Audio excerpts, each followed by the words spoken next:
చూడండి ఫ్రెండ్స్, ఈయన పేరు అంజీ. ఈయన ఒక డ్రైవర్, బస్ డ్రైవరు. నేను కూడా బస్ డ్రైవర్ని, కాకపోతే నేను కెమెరా తీస్తున్నా కాబట్టి అనిపిస్తలేను. యాక్చువల్గా మన ఛానల్ తెలిసే కదా, రాక్బాయ్ సత్యం అని. ఇగో మా బస్సులు మేము నడిపోయి మధ్యాహ్నం పోతున్నాము. ఇగో డ్రైవర్లు వాకింగ్ చేస్తాం చూడు. మేము మధ్యాహ్నం తినదంటే లంచ్ కాగానే అగో డ్రైవర్లకు జరా పండుకొని మధ్యాహ్నం పూట మొత్తం ఫ్రీగానే ఉంటాం. కుక్కలు గిట్ట పాతో పాటు తిరుగుతుంటాయి ఇక్కడ.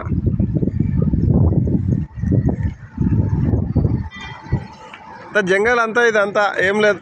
అదేదో ఫైనాన్షియల్ డిస్ట్రిక్ట్. ఇగో పెద్ద పెద్ద బిల్డింగ్లు ఉంటాయి ఇవన్నీ. అగో ఒక గోడ కనిపించేది ఒక మన హైదరాబాద్లోనే కాదు, ఇండియాలోనే హైయెస్ట్ అనుకుంటా. ఇండియాలో కాదు కానీ హైదరాబాద్లో హైయెస్ట్ బిల్డింగ్ అది. 50 అంతస్తులు ఉంటుంది. దాని మీద హెలికాప్టర్ గిట్ట దింపడానికి ఉంటుంది. ఇది మా పరిస్థితి. బాబు జరగడమ్మా. లైక్ చేయండి, షేర్ చేయండి, సబ్స్క్రైబ్ చేయండి, గంట మీద గుద్దండి.